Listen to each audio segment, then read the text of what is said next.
ऐकली त्याचं दर्शन झालं पाहिजे. आणि भजन चालू होतं, राम राम राम राम राम जय राम राम राम राम राम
भजन चालू होतं, राम राम राम.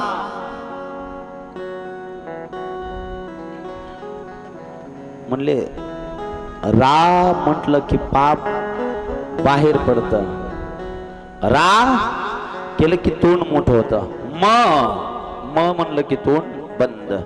म्हणले राम नावाचा प्रभाव आहे. म्हणले राम नाव मनुष्याला पापातनं मुक्त करत. म्हणून आपल्याकडे पूर्वी गुड मॉर्निंग आणि गुड नाईट नव्हतं. राम राम राम राम. आणि सांगू, सगळे बदलले, फक्त महाराज मुस्लिम कधीच बदलत नाही धर्माविषयी. मानलं पाहिजे, सर्व बदलले. आपले हिंदू तर कधी कोणीकडे जातील काही सांगता येत नाही. मुस्लिमाने त्यांचा धर्म आणखी सोडला नाही. मुस्लिम बांधव बिगर टोपीचे दिसणार नाहीत. आपले बिगर गंधाचे तसेच.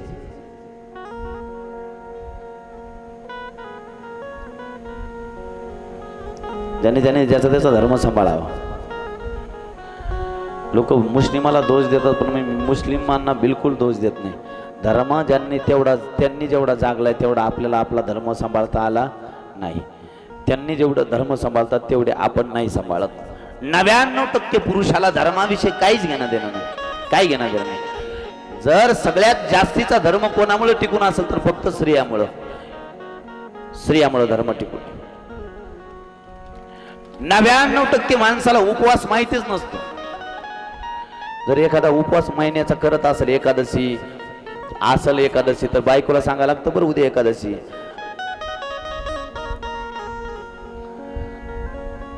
म्हणून तुम्हाला धर्मपत्नी म्हटलंय.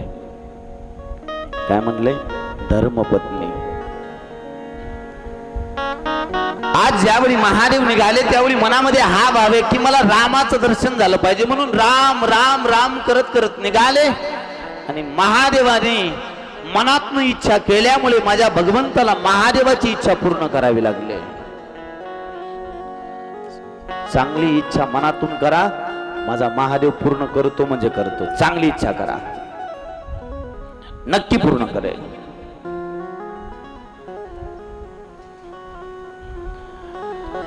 आज महादेवाने मनामध्ये इच्छा केली होती, मला माझ्या रामाचं दर्शन व्हावं, माझ्या आराध्याचं मला दर्शन व्हावं. म्हणून ज्या मार्गाने जात होते त्या मार्गाने भजन करत करत निघाले, त्याच मार्गाने भगवान प्रभू रामचंद्र लीला करत होते.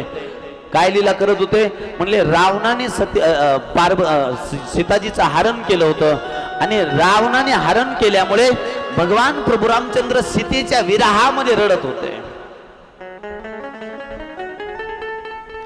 हे खग मृग हे मधुकर श्रेणी, हे खग मृग हे मधुकर श्रेणी, हे खग मृग हे मधुकर श्रेणी, हे खग मृग हे मधुकर श्रेणी, मृग हे मधुकर श्रेणी, हे खग मृग हे मधुकर श्रेणी, हे खग मृग हे मधुकर श्रेणी, हे खग मृग हे मधुकर श्रेणी. तुम देखी सीता मृग नयनी, तुम देखी सीता मृग नयनी, नमः शिवाय नमः शिवाय, हर हर भोले नमः शिवाय, नमः शिवाय नमः शिवाय, हर हर भोले नमः शिवाय.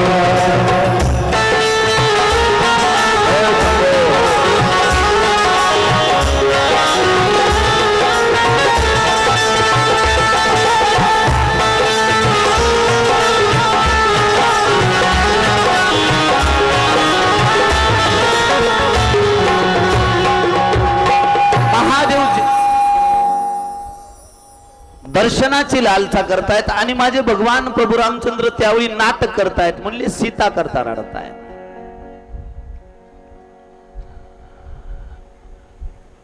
आता रडतात बी असे म्हणले, झाडाला विचारतात. आता झाडाला सांगता येईल का बायको नाटक कसे करतात पहा. म्हणले हे खग हे मृग, मार्गामध्ये काही हरणाचा कळप निघाला, हरणाची झुंड निघाली आणि ज्यावेळी हरणांची झुंड निघाली त्यावेळी हरणाची पत्नी हरणीला पाहून त्या हरणाला भगवंत म्हणतात, ए माझी सीता सुद्धा तुझ्या पत्नी, जशी तुझ्या पत्नीचे डोळे आहेत तसे माझ्या सुद्धा पत्नीचे डोळे होते. माझी सीता सुद्धा मृग नयनी, तुझ्या पत्नीचे जसे डोळे आहेत तसे माझ्या पत्नीचे डोळे होते. आणि त्या हरणाला सांगतात, ए हरण दादा, म्हणले माझी पत्नी एकांतामध्ये एकटी राहिल्यामुळे एका दृष्टाने तिचं हरण केलं, म्हणून माझी विनंती म्हणले, ए हरण दादा, तुझ्या बायकोला कधी एकटी सोडू नको. रडणारे राम हरणाला उपदेश करतात.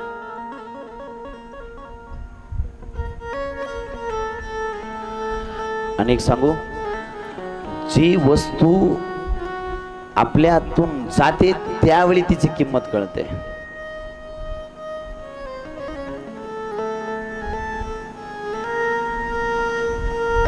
आणखी जवळ येऊन बोलू का, लवकर लक्षात येईल.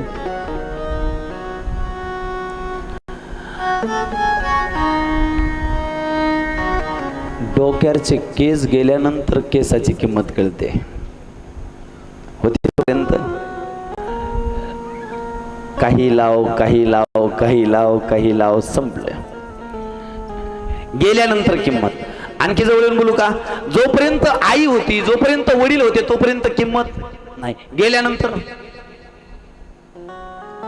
आणखी जवळ बोलू,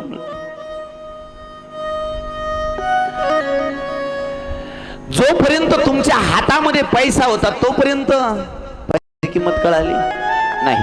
कधी दान नाही, कधी पुण्य नाही, कधी चांगल्या ठिकाणी दिले नाही. आणि आता शिवमहापुराण कथा सुरू झाली आणि मग मनात म्हणते, मला सुद्धा वाटतं 4-5 हजार रुपये द्यावेत, पण आता हातात काही. म्हणून ज्या त्या वेळेला ज्या त्या गोष्टी करून घ्या. पैसा हातात येतोपर्यंत दान करून घ्या. एकदा का हातातला व्यवहार गेला, पैसा गेला, दान करायची इच्छा होईल पण दान करता येणार नाही. जोपर्यंत शरीर चांगलंय तोपर्यंत महाकालाचं दर्शन करत राहा. गुडघ्याने जर बसणं चालणं फिरणं बंद केलं तर इच्छा असून सुद्धा इथपर्यंत येता येणार नाही. आणि जोपर्यंत महाराज शरीर चांगलंय तोपर्यंत भजन करून घ्या. म्हातारपणी भजन करणं अवघड आहे. म्हणून म्हटलंय भजन कर मस्त जवानी में बुढ़ापा किसने देखा है. भजन कर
भजन जरी करायचं झालं तर म्हणले तारुण्यामध्ये.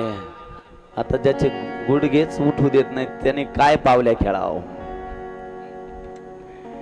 त्याचे पाय चांगले त्यांनी पावल्या खेळता येतात, आनंद घेता येतो. महाराज गुडघे संपले की संपलं.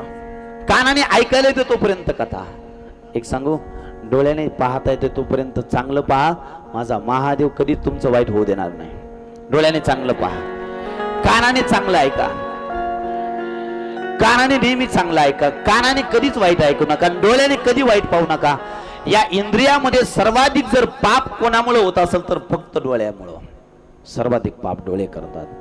डोळे महाराज चांगलं घेतच नाही. एखादी जर चांगली साडी घालून आली आणि ती शेजारी म्हणली आज ती छान दिसत होती हिरव्या साडीवर, मग ती म्हणणार कशाची छान, तिचं नाक. डोळ्याची सवय कशी आहे पहा. चांगलं घ्यायची सवय नाही डोळ्याला. काही काहीचे डोळे चांगले घेणारच नाहीत. 7 दिवस इथं आले तरी मंडपच असा होता आणि आरतीच असं झालं, असंच झालं. चांगलं घेऊन जा, नाही तर कितीतरी चांगलं आहे, चांगलं नेणार नाही. काही काहीला कोणाच्या घरी जर गेली तर तिच्या घरातला चांगला गुण घ्यायचे नाही. तिचं बेडशीटच असं होतं आणि कपच असे होते. चहा साखरच जास्त होता, टाकायचा तू तुझ्या हाताने. काहीतरी देवाने महाराज देवाने प्रत्येकामध्ये चांगला गुण दिलेला आहे. दारुड्यात सुद्धा चांगला गुण आहे. तुम्ही म्हणाल दारुड्यात काय चांगला गुण आहे? दारू पिणारं जर रस्त्यावर पडलं तर ते कधीच मध्यभागी पडत नाही. चांगला गुण आहे का नाही? तुम्ही पाहिलं का दारुड रस्त्याच्या मध्ये पडलं कधी? कधीच नाही. ते बाजूला पडणार. त्याला माहिती आहे मी जर मध्ये पडलं तर ट्रॅफिक जाम होईल, किती लोकांना माझ्यामुळे त्रास होईल, किती जणांना. मी माझ्या बायकोचा त्याग केला, पोराचा त्याग केला, बाकीच्याला बायका आहेत, पोरं आहेत, त्यांच्या घरी वाट पाहणार आहेत, माझं काय? म्हणून ते बाजूला पडतं.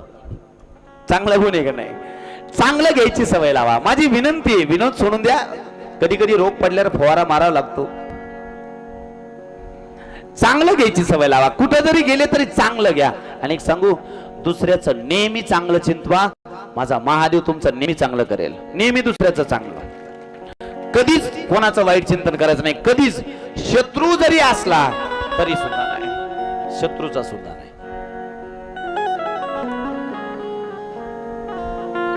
आज माझ्या महादेवाने ज्यावेळी रामाला पाहिलं त्यावेळी आनंद अश्रू डोळ्यातून वाहू लागले आणि सतीला म्हणू लागले, ए सती दर्शन घे. आता सती म्हणली, दर्शन घे कोणाचं? म्हणले जे समोर दिसत आहेत ना ते राजकुमाराच्या वेशामध्ये. अगं म्हणले ते माझे राम आणि एक लक्ष्मण आहेत. सती म्हणली, हे राम लक्ष्मण? म्हणले हे तर बायको करता रडताय. आणि बायको करता रडणारा राम असतो का? म्हणले त्याची बायको कोणी चोरून नेली त्याला ते कळालं नाही आणि तुम्ही त्याला राम म्हणता. अगं देवी नाटक करतायत, लीला करतायत, मला दर्शन देण्याकरता आलेत. आणि महादेवाने दर्शन घेतलं पण सतीनं घेतलं नाही. सती म्हणली, मी असं दर्शन घेणार नाही. म्हटलं